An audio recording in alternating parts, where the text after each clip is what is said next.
Hello and welcome guys to the first ever ELF podcast here at Character Select.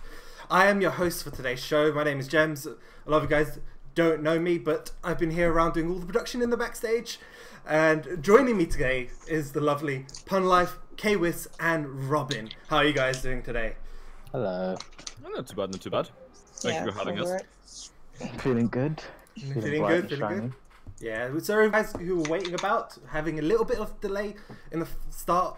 A couple of technical issues as usual, but it is the first one. Hopefully from here on in, it should be plain sailing. And to kick it off, we're going to be starting straight away from the Evo. Quick, let's get Evo straight out of the way. Talk about that. I feel like that's the furthest in the back chronologically in the stuff of events that have happened. And if it's a nice little spot to start from. And I'm going to kick it off by talking about the top 8. So, Lucas, you watched a lot of the top 8. What are your opinions on what were your favourite matches? So as always, Evo didn't disappoint. We had so many hard matches in top 8. I think for sure, I'm assuming this is a fairly popular opinion at this point, but low margin against JDCR, definitely match of the year for sure. Yeah. We had just amazing play from both players. JDCR making an insane comeback in the final game, bringing it down to the wire, but margin taking overall. I think that was probably my favorite match. And then even like sort of the grand finals with low high and Kudans, so just quality matches. And all the matches in between, just fantastic. And it's fantastic to see more players in top 8 that you wouldn't normally see. Yeah, I completely agree, and I'm assuming, Kwis, you have similar opinions. I bet you were on the edge of your seat watching some of those matches. Yeah, like the same thing. Like low margin JDCR that match was hype. That's the only way to describe it. Just hype. It's a shame that was the first match because the hype levels just couldn't. Because obviously low margin being the only American, the hype levels could not be matched after that. And Forgotten Realm is a stage built for that kind of match. Yeah. But yeah, like you were saying, that the top 8 especially was so amazing was, I believe there was only one player from this year's top 8 that was in top 8 last year, and that was JDCR. So we had 7 new players in top 8 of Evo this year, which just shows the competition's growing, it's getting better, and we're just seeing more diversity.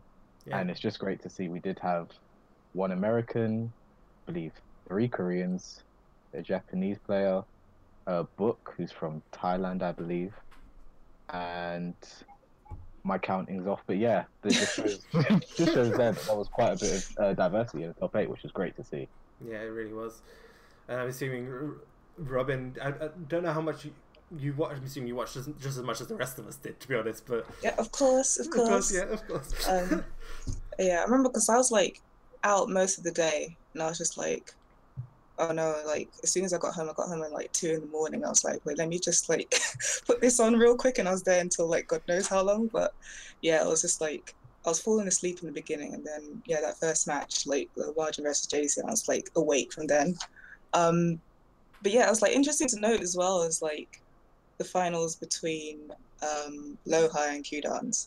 It's like we know Kudans, like he won Tekken World Tour last year. And then, like, Low High is, like, he's been that player where it's like, oh, yeah, he's always in the top 8s and stuff. But it's like I know, like, we know he's a good player, but I'm still, like, not expecting him to, like, win the whole thing. Like, yeah, but I thought that was really good finals to watch as well. Yeah, and that leads us right onto, like, the main little part that we actually want to be talking about is right after the Evo, we got those announcements. We saw the new characters that came in. Yeah. We got the Anna, we got the Lei, we got the Negan. Yeah. Negan was the one I was waiting for, to be honest. I'm sure everyone was waiting for him to show up. But the annoying thing is, I feel like this is something that Namco did slightly wrong. So unlike you kids, you know, I have a working lifestyle. I couldn't stay up to watch Evo. So you know, I went to sleep like any normal human being would. Even though I really wanted to stay up to see if there's an announcement or if Harada's gonna troll us. So I wake up, you know, and there's 2 spoilers waiting for me. Aside from like just an absolute ton of messages, like Kwis himself tagging me, like, oh, oh snap, or something like that. And then the London chat for Tekken, the name got changed to Haroon X Anna. So I was like, oh boy, I'm in for a ride. So I go to YouTube, and then the trailer says, you know, blah blah blah, season 2 trailer, featuring Negan from Walking Dead, and immediately my mind just goes, what? Like, You weren't How? expecting that. It was just no. You know, I totally thought it would be one of the Idolmaster characters. No, but honestly, like it looked like it was some sort of cross promotional thing being done with the Walking Dead guys. probably, yeah. There have been loads of reports about it and about how like the show has been on the decline and they're trying to attract new audiences, and this is probably a pretty clever way, honestly, of doing it. I think it's connecting to sort of fighting game people, communities, gaming communities in sort of a more natural way by introducing characters rather than just doing forced sort of advertising, if that makes sense. Yeah, and don't The Walking Dead have a game coming out soon or something like Yeah, that? they also do. Yeah. Yeah, the final episode for The Walking Dead is coming out. Oh no, not the Telltale one, isn't there? Oh. An There's action another one being on made? top of it. Yeah, yeah. Yeah, So so I think that one. I'm just interested to see how he plays out, what sort of kit they're going to give him. We have seen zero gameplay of him, only the fact that he exists. So it's going to be interesting. Yeah. Well, I just can't wait to take a baseball bat to Zhao Yu. I can't wait. Yes! But- I mean, no, I'm partial to all characters. Really? What if I take a baseball bat to Leo as well? You say that, but watch when his baseball I'm bat... not complaining. So rude. You say that, but wait until the baseball bat doesn't hit Ling when she does AOP. Like, it just misses. What if the baseball bat actually goes through power crushes? Oh. It's probably going to be a power crush, to be honest with you. It's going to be like a big swing. Yeah, I can Yeah. envision that, yeah. Like a To be honest- backlash both arms. To be honest, I feel like Negan's a weird choice, especially for Tekken. If he was going to be in a fighting game, I could see him in Mortal Kombat. Yeah, like Like, Mortal that Kombat and Is Justice. exactly where I could see him being Yeah. placed. But going back to like the Anna and the Lei reveal, I knew the moment Anna was shown, I had to let you know. Because I was like, he's been shouting about this for so long. I can't wait for Anna to come back, and I didn't believe it would happen, but it did. And I'm pretty sure I told everyone that was gonna happen. Just saying. But the one thing that was disappointing is Anna's rage art, which was great. When she knocked Nina in the air, I thought what she was going to do is, you know, in the Tekken 5 opening, where she kisses Rocket before, and then it would shoot. I thought that was going to happen. I was a little disappointed when it didn't. Yeah, but but sorry, go on. Oh no, but I'm just happy she's back. I can't believe it. And Lei, I can't wait to play with Lei. I cannot wait.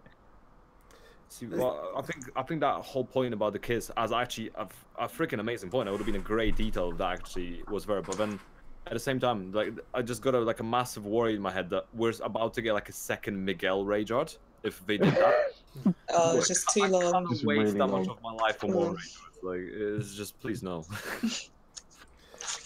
And we Yeah. probably will be seeing more Miguel's because he's such a great character that made top 8 versus fighting. So. Oh yeah, That top is- tier that- Miguel. Yeah, Yes. That's also true. There was also little snippets in there of changes to mechanics. We don't know things like the wall bounce. I think we saw on Brian and Claudio. I'm not sure who else we saw the wall bounce on, but King, Lars, I think. King's back 4. No, Lars got a different buff. we only saw it on those characters. It could be that there could be more changes to other Yeah. characters, or a generic wall bounce mechanic gets introduced. We don't actually know, to my knowledge. See, I have a theory about that whole trailer is so everyone assumes that because we got wall bounces on those 3 characters, everybody has a wall bounce. Yeah. It's almost like a like Oprah style thing. You get a wall bounce, you get a wall bounce, everybody gets a wall bounce. But I don't actually think that's going to be the case. I think what is actually going to happen is characters with a fairly weak wall game, or potentially moves that don't wall splat consistently. Those moves will get a wall bounce on them. Yeah. Although when I say that, but King gets a wall bounce. King's wall game is already pretty decent. It could be enough depending on the mechanic. We don't know it yet. Yeah. Like It some could- moves that wall splat could wall bounce and change combos completely. It could be. It could just be a change. Not everything is in there for a buff. It could Yeah. just be a change. Yeah. So there is that. I think generally that's what's gonna happen because if the wall bounce works the way we think it is as a sort of re-wall splat, then Raven, Akuma, Geese. We're looking at. Oh, Geese already had it, but Raven and Akuma, for example, we're looking at pretty insane levels of damage. There's also someone making jokes about Paul being able to just death fist repetitively. Yeah. Into wall bounce, into death fist. Death fist into wall bounce, into wall splat, into another death fist. Oh god. Into a blue death fist. Yeah. Nightmare fuel. Well, I'm pretty sure we'll be looking at nerfs for Paul this season. Yeah, we don't. Honestly, we don't know. We don't even know when it's hitting us. To be honest, I don't think there's been an announcement on a date either. But I suspect it'll be in the next month or so. You wouldn't make this sort of reveal and not release it within that quarter, if that makes sense. I think it'll be after. They won't make any major changes till after the World Tour Finals. Yeah, that's what I was thinking as well. Okay. Because that's such a. There's so many changes that could end up. Carrots like Knee's not in trouble, to be honest. He plays any character, Yeah. but some people could be in some serious trouble if their character see a serious nerf just before the finals and they don't know how to adapt. That's a fair point. I actually agree with that myself as well. However, I think Namco can take two options here. So they can go the Blast Blue route, which is have two balanced versions of the game, where you have like a slider that you're able to switch between them. It's not ideal, but it does allow for releasing that patch earlier and having people train on it while still having access to old patch for the current World Tour. Or potentially, they might release, let's say, Anna and Lei, or just Anna and Lei, whenever, and then bring the balance patch later on. Yeah. I think that's probably the best route as well. I think that's the more likely thing, because we got Noctis mid-World Tour, we had Geese just before it, I believe. Actually, wasn't Noctis announced at the World Tour Finals? Wait. Yeah. Yeah, he was. He was, yeah. By the time he came out, he was already used in. He was used in Korea Masters. Yeah, by Kokoma, right? Yeah. Yeah. Kokoma, Breadman used them. There was quite a few people who used them. There's also the fact that you could just release it anyway and not pay attention to the competitive scene, more aim it to other people who are still playing the game, which is also possible. Yeah. A lot of ban the cards for tournaments as well. A lot of games will just do that. They'll release patches mid through tournament seasons and other bits, and you could argue it's a part of learning. And the people who adapt and learn to the new way of playing deserve the positions if they are able to adapt quickly. Yeah, because that's basically what Street Fighter do. Every season, every year, there's a different patch. People get buffed and nerfed, and some players see a big hit to their tournament placings just from simple nerf. So it's all about adapting next season. Yeah. Hopefully, we see major nerfs for Leo. Why? We don't even see her in tournaments. Like, she's not existed. That was actually a really good point. The mention of like the card to balance changing wildly between seasons. What I actually think is quite an important part of that is Tekken generally doesn't get balance patches. Not mid game. We have like big balance patches that come through, let's say, the DR version 5 when vanilla when DR came out, that had balance patches. Same with 7 vanilla and 7 DR. So that's generally the way it was. Obviously, we had a few balance changes and hotfixes when 7 DR came out. I believe we went for like 4 or 5 patches, and I think League got buffed slightly, not much, but it was every little helps. So there was that. However, now this list of changes is already, I mean, even with the little bit they've shown, it's already looking like a pretty sizable change. So you have the learning part of it. So everyone's got to adapt, and Tekken is not an easy game to adapt to. Like, you got to learn those things because there's so many moves, so many situations that that one move can change.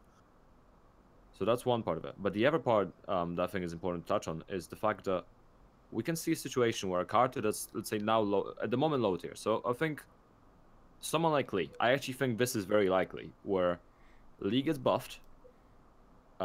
Sort of provisionally, like Namco doesn't fully see the potential of Wolver buffing. Then people start testing it. Lee becomes S tier, or like insanely strong. Like Lee becomes the new Devil Jin and like goes beyond that level. And then what do? You just drop the patch. You gotta hotfix it, and then you get this almost like rubber band or yo-yo effect where you gotta nerf him quick, and suddenly what you gave him, you nerf something else to try to balance him out, and he goes all the way back to low tier. You have this like almost like panic rubber band effect when you're trying to balance it out desperately without affecting the rest of the game. Yeah.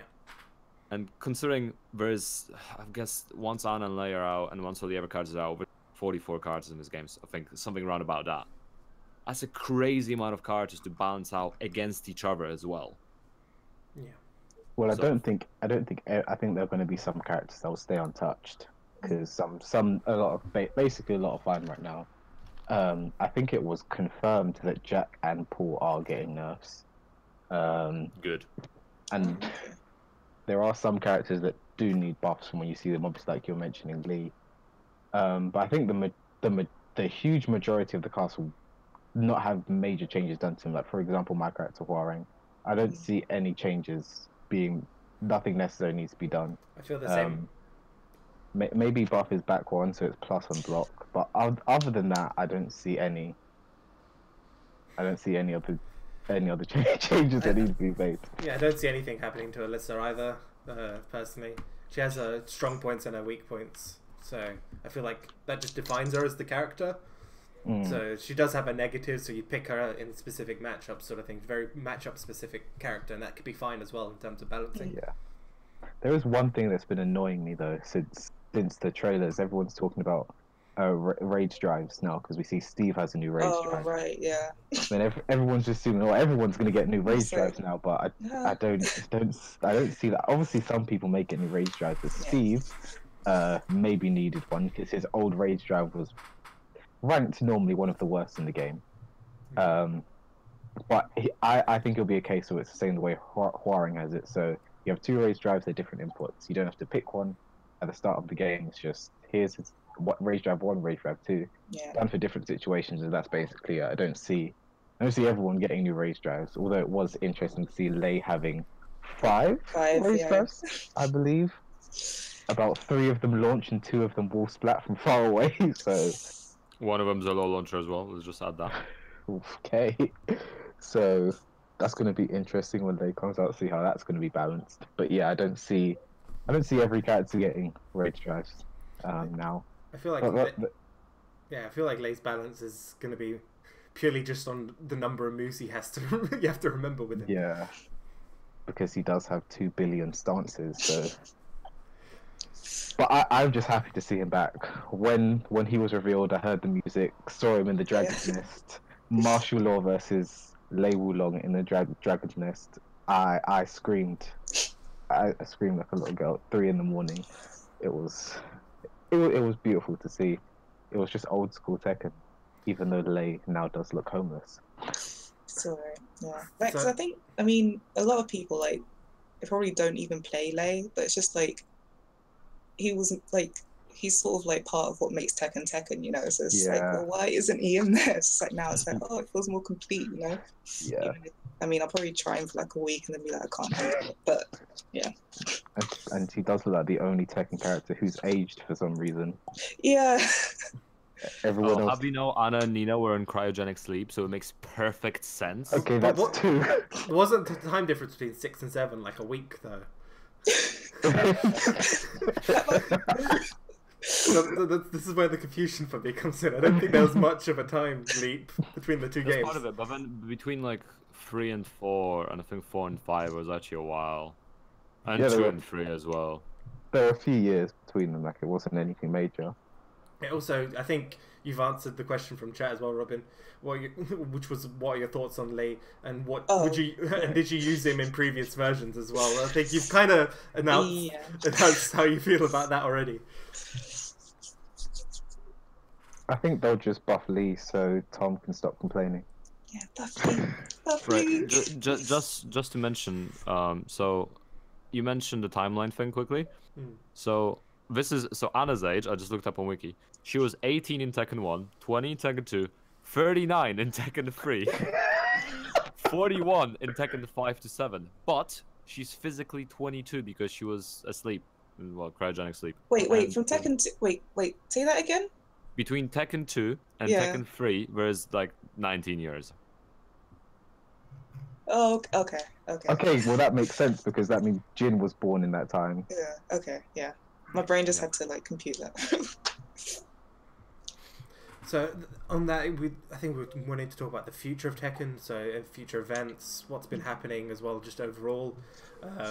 We've seen little snippets here and there of future events that have been coming up. So obviously we have the Tekken Mod Tour, but then we've been seeing things like Arena Clash, which obviously we're going to be talking about now with Lucas, because you've been a part of it, you've been playing in it, you are a resident expert. I'm probably inflating his ego way too much here. Yeah, way too much. I have Dial it back, please. no idea what you could mean. Let's just let him have this one. We'll let him have it for now. He is wearing his top. Alright, He's representing his Lionhearts. So in terms of the Arena Clash, how's the overall experience been for you? Sort of the setup, the tournaments, the streams they've been putting out. So have you been watching other matches as well? It was the question for me. I Yes. phased out. Sorry. It was like, I was just sort of saying we're looking pretty. Right. So obviously this isn't the first Arena Clash. So I think this is like third or fourth season now. It's my first personally. So apologies if I got it wrong. So game's been taking a lot of the player feedback and improving steadily. So we had bigger prize pools. The sort of production quality is better.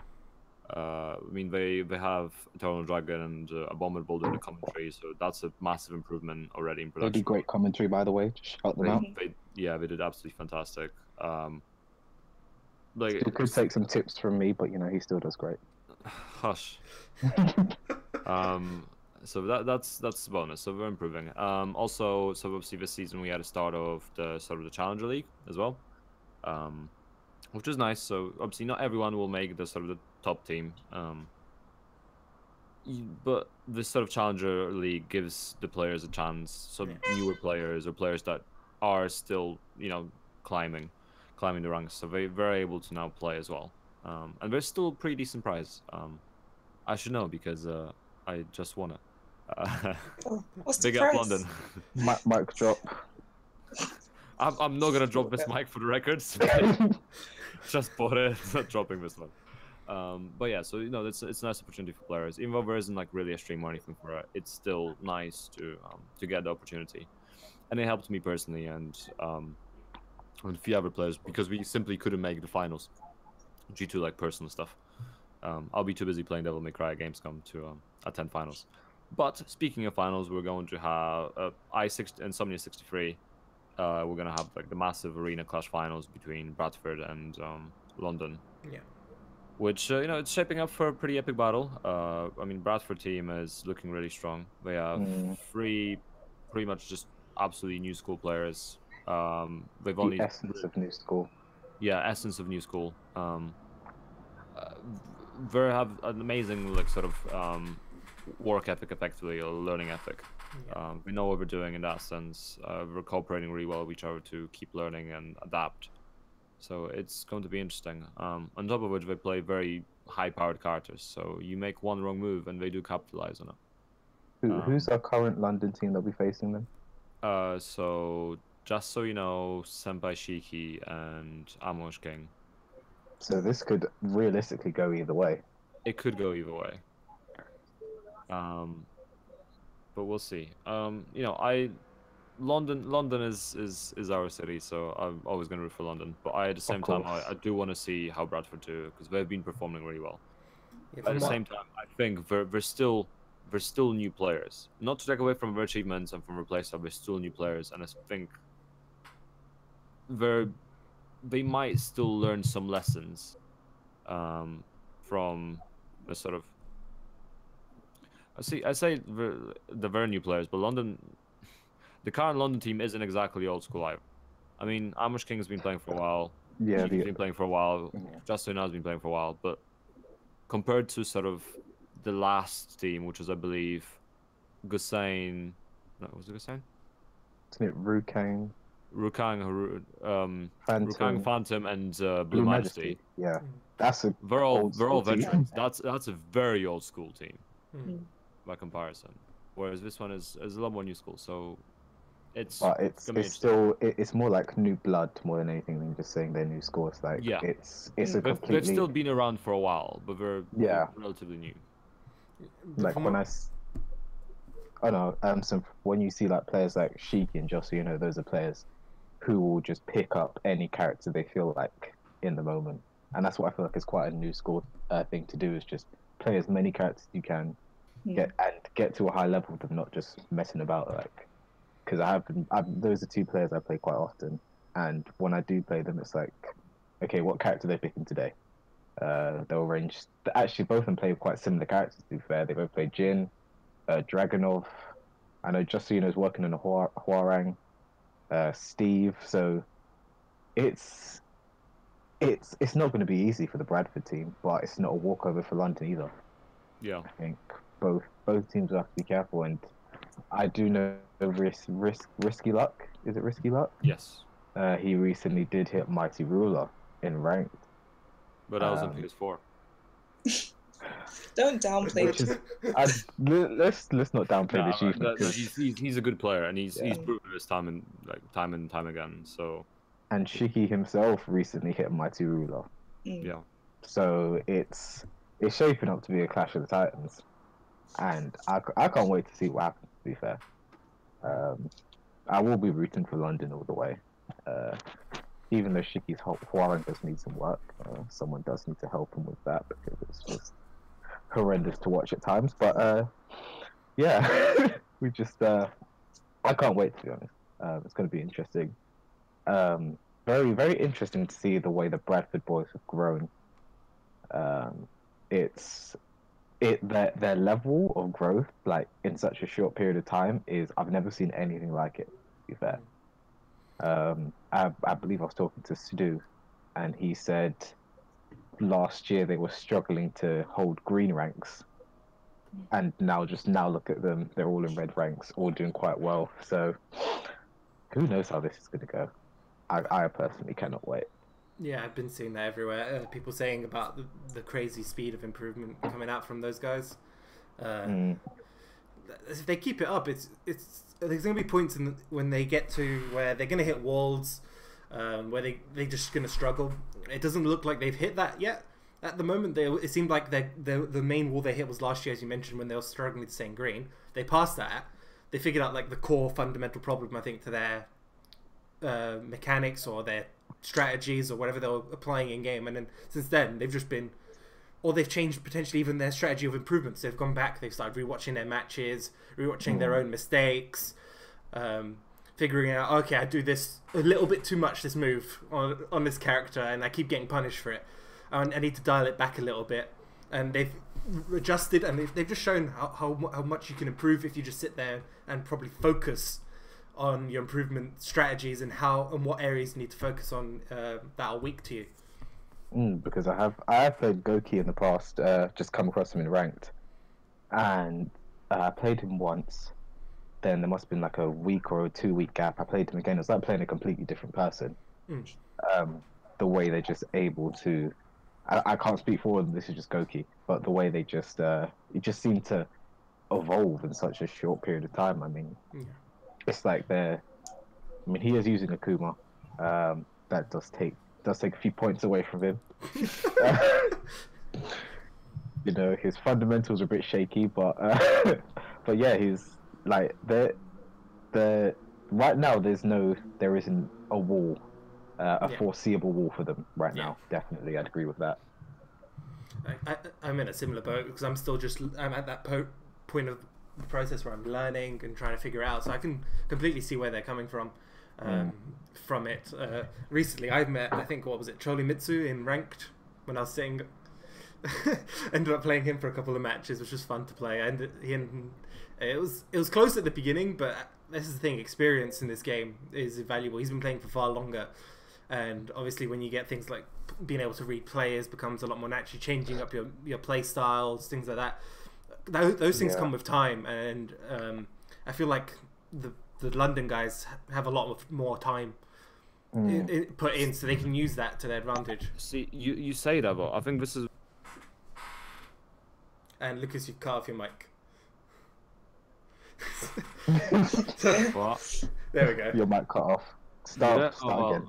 Okay. Let's that It's didn't not happen. me this time. Cut it out. Yeah. Cut it out. It's fine. Yeah. No, that didn't happen. Anyway, so you mentioned experience, and it's something I wanted to touch on. Is actually, yes. If you looked at the London players, they probably have more experience. Like even if you look at them individually, compared to all the Bradford players. However, I think this is the important bit, and this is what I found out recently, is that the Bradford players work a lot together. Yeah. So I think individually, if they had to work just one by one, they would be a lot weaker than London. I think that's the case. But they don't work individually, they work as one unit. So now you have 3 people that all work, they're playing independently at first, they get this experience from matchups, and then they share it. Yeah. So now each one of them is advancing 3 times, like much faster, because they're pulling their knowledge, they're sharing the tech, and it's a massive speed up, and it makes sense why they rose up so quickly. And I think obviously I don't know what the sort of lifestyle is, but I know Goki's like 17, so he still theoretically has a lot more time to put into the game, and if he's constantly putting the time in, then I can see why he's been improving a lot quicker than let's say some other players. Because let's face it, a lot of the players in the scene are getting older. There's a lot of people that went home and got families. There's a lot of people that are like sort of left uni or about to leave uni, so there's less time to put into the game. Whereas a lot of the younger players have that time, still have the potential, but also have the time to keep channeling into this game. Yeah, I completely agree. And I'm going to move it away a little bit from, I think, Belong Arena. We've been covering that, I think, enough for now. So I'm going to talk about the next thing, which was Play Expo, which is what we did last weekend. Robin, you are, I think there is an expert on how the second day went. Right. Specifically, because the 3 of us were here on Saturday, but I think you were there with Kwis on the Sunday. You were running the event, helping it out, I think, playing as well, I believe. I participated as well.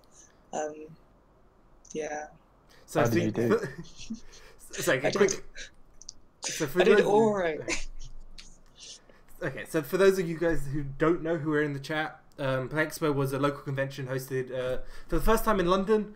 It had things like old school arcades, loads of pinball machines. ELF, we had our own stage there where we had on the Saturday Dragon Ball Fighters and Street Fighter tournaments happening. And I think they had, what else did they have? They had District 3, I think, were there during the FIFA tournament. Yeah, there was a few other tournaments. I think there was a Smash tournament as well by someone else. And it was that team. I'm not too sure which team it was. I did speak to the guy, but I didn't ask. But overall, the venue, I liked it. I liked the location; wasn't too far from the station.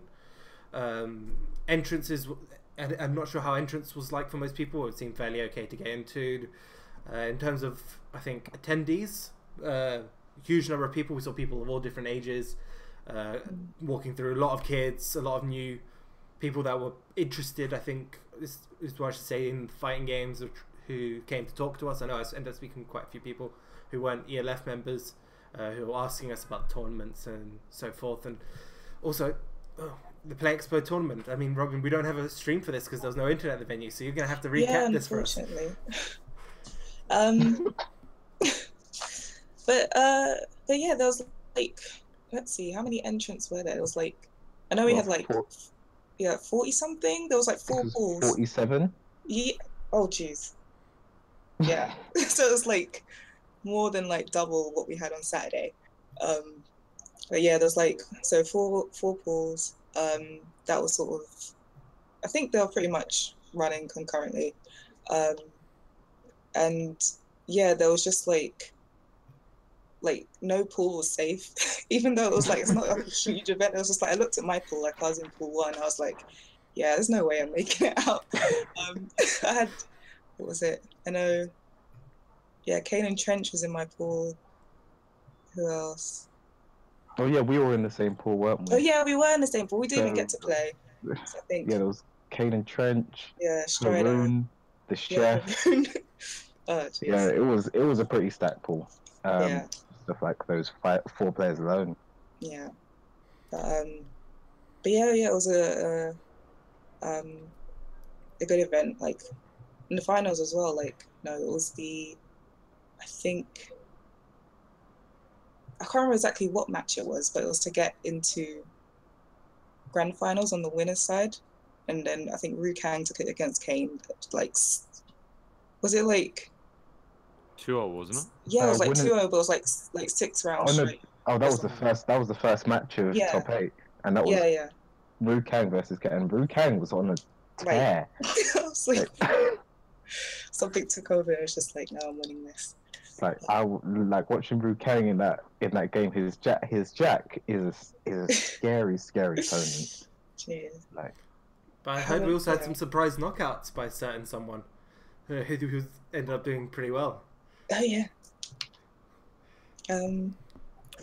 Yeah, I was gonna mention that myself actually. Would this certain someone like to talk about it? Yeah, relay the events. oh, am I the certain someone? Oh no, sorry. I was talking to that fifth guy in the chat. Yes, you. Yes. So yeah, I had a pretty good run in my pool myself. First match was against the Chef. Took that 2-0. Then it was Kane and Trench. I did take the first game against him. But then I think he just got mad. I think he just got mad. What Super Saiyan's like, I can't deal with this. I think he took it 3 rounds. We played again, and then he just started stealing rounds against me. I was into the losers bracket. Then I came against District G Strider, and came up against him. What's District G? District G I think they're a team. I'm not too sure. I don't think they're that good, to be fair. So fighting talk coming up. Fighting talk coming out here from people. Against District G Strider, and I did beat him 2-0. I was very proud of that victory, you know. See, at this moment, I'd like to like pull District G, like almost like their podcast thing, where they have like the gun noise. But since I don't have a gun noise, we'll just imagine there's a gun noise here, just like pow pow, shots fired. Good job, Kawis. Yeah, I was very. I feel like he did underestimate me quite a bit because we did play at District G War 2, I believe it was, and he did beat me then. But I have grown considerably since then. Yeah, it's been a while. And so, after I took the first 3 rounds, he didn't look too happy. Next, we got a Waller stage. He just kept doing what I was doing. Took it against him. Then I had the Chef. Again, beat him again. Then I had Haroon to make it into top 8. Never actually played Haroon in tournament before. We have played a lot of casuals.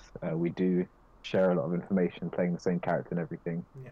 I say share information, but it's more him just telling me things. He obviously knows a lot more than me. And yeah, I took the first game. Then he took the next one, and it was just a nail biter down to the finish, but he eventually got it. I think it was 3 rounds to 1. We shook hands and we went off. But one thing I did take I learned from the experience is watching Kane in the grand finals, because Kane did make it back to grand finals after losing to Rukang 2-0.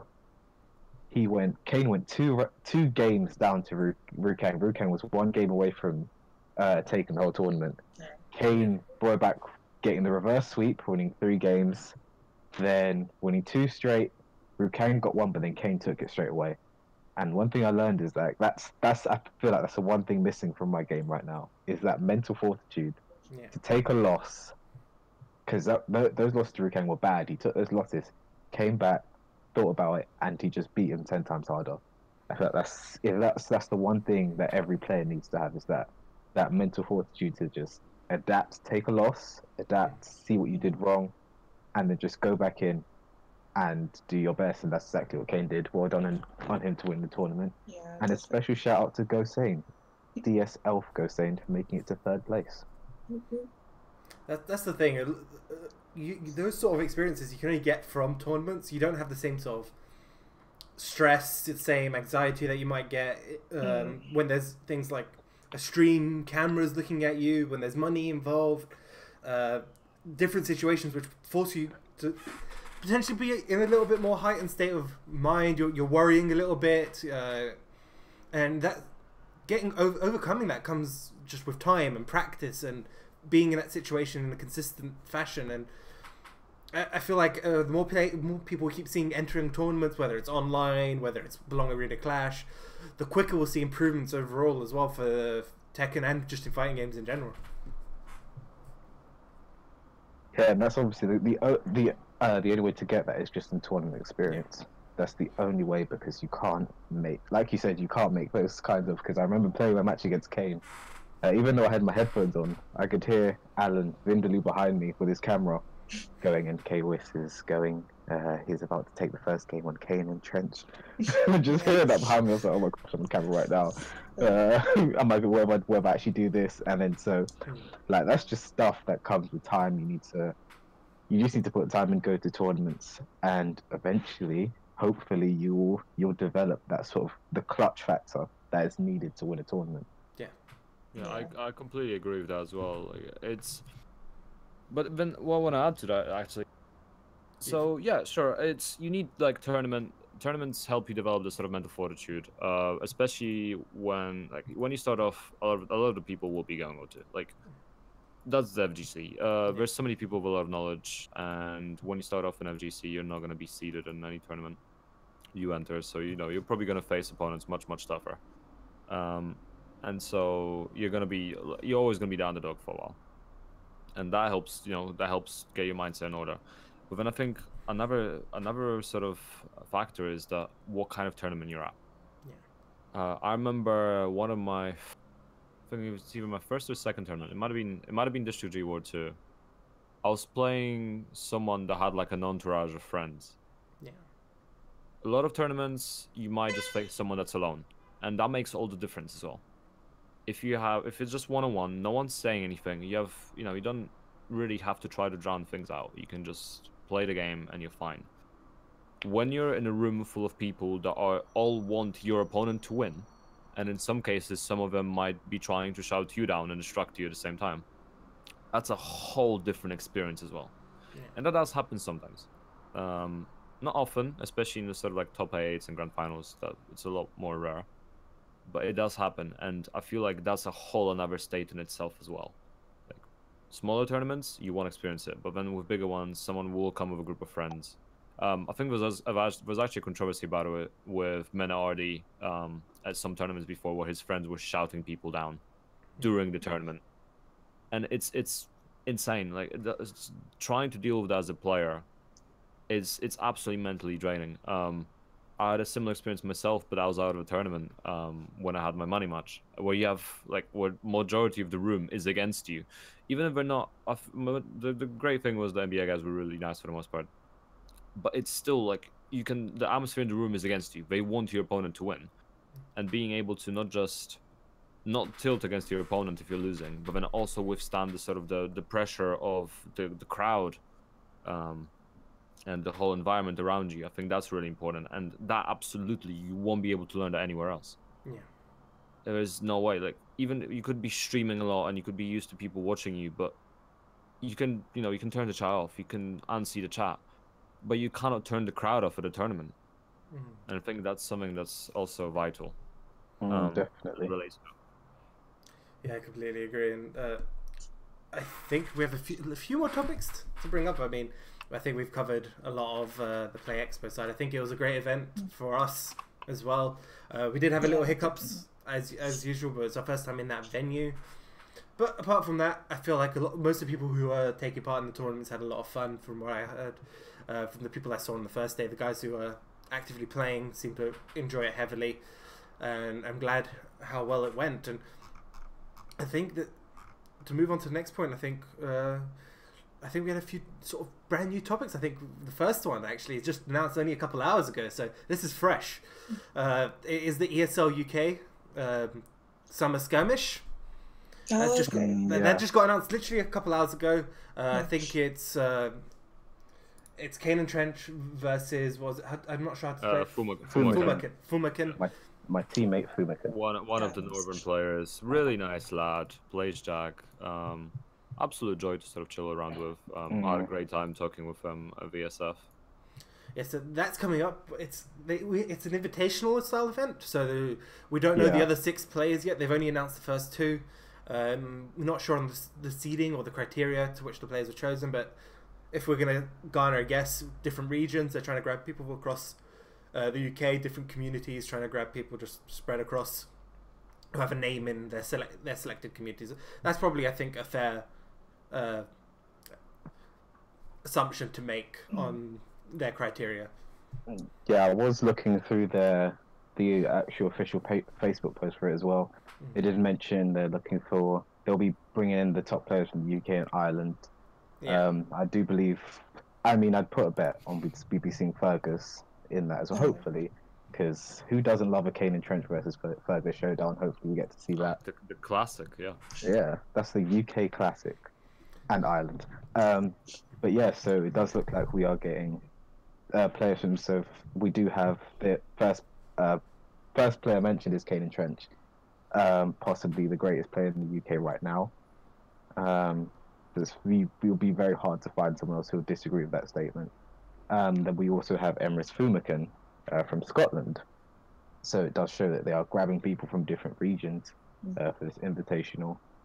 And it is, I believe this is a great thing for the UK Tekken scene and the FGC in general. Because obviously, if you're in the Tekken scene, you know who Kane and Trench is. But you may not know who Fumacan is, especially if you don't have that sort of knowledge of the fighting game scene that we do. So it's like it gives players like Fumacan, who may be relatively unknown in some parts, a chance to gain some exposure. And I hope that his selection is a precursor to the other types of talent we may be seeing. So we may be seeing players who are really good, do really well, but they just don't have the voice or the exposure right now, and they'll be able to show us what they can do. I am very excited to seeing Fumacan compete against Kane and Trench. He was asking me for some tips earlier on how to fight him. There's not really much you can give against Kane and Trench, is there? Don't get up at the wall. Watch out for the rage drive. He just throws it out whenever he feels like. But that's about it. Yeah, so I'm very excited because obviously Fumacan is my teammate, but sponsored by Emrys. So we are looking forward. The whole team will be behind him when that takes place on August 21st, I believe. Yeah, I think so. But what I'm really excited about is the possible future potentials. This does look like sort of a testing grounds for ESL to jump more into a new branch of sort of events. They don't do that many fighting games, if any, really. I think maybe they do a little bit of Street Fighter, but that's about it in terms of overall sort of events and tournaments they do on sort of a bigger scale. For the record, they did do the Tekken 7 UK Championship Series before the game came out, but I believe since the game has been out, it's actually done much.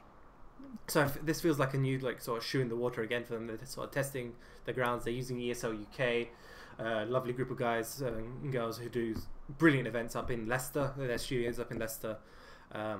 They've brought on some good casting talent with Ketchup. So it seems like the choices so far have been okay.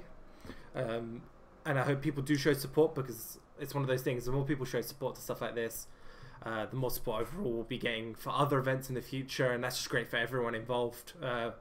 Those backstage, it's great for people who aren't top 8 players. It's still great for, they get loads of other ways of getting exposure and matches and tournaments that they wouldn't normally necessarily get, and I think it's just overall a good opportunity for people to get involved in. Yeah, for sure, I agree. And it's always good to see more sort of FGC content, and I mean we've seen so much growth in the community because of Tekken 7 and because of just like other games as well. Like DBFZ had a monumental debut, biggest stream at Evo of all time. Did you watch the stream, by the way? I did, and it was good. I enjoyed it, and I know there was a lot of controversy around grand finals. Yeah, but I think my highlight was that anytime Cell had an intro, that is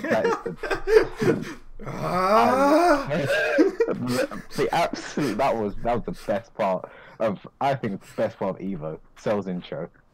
If I was I'd love to be in the crowd for one of those. That was fantastic. That and MYK's Double Luigi, my two favorite moments from either. I mean, Yeah.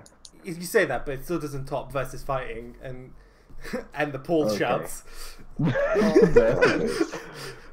And also the Kazumi shouts. The Kazumi was just like getting annoying.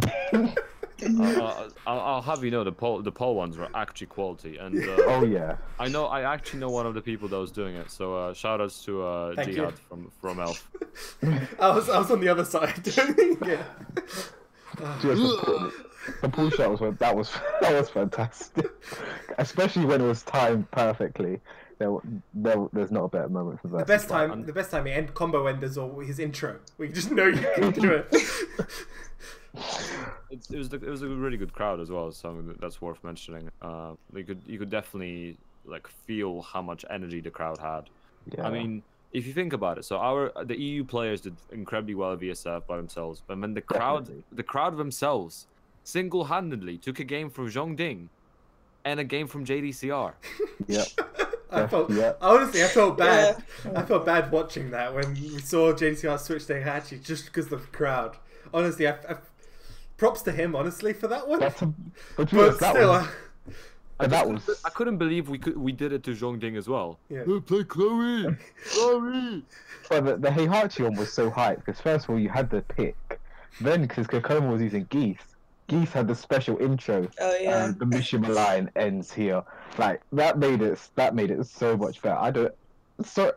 We should apologies to JDCR for doing that, but he might have lost a Dragon Love anyway. So at least he gave us that moment. Mm-hmm. But yeah, versus fighting is a bit old to be talking about now. Yeah, it is a little bit. It's just we started talking about shouting in the crowds. And that was the first thing that popped into my head. That was my fault. Sorry about talking about Cell. Dumb quarrying mains. Can't trust him with anything. Yes, you can. You can trust us with Backlash. But anyway, let's move on.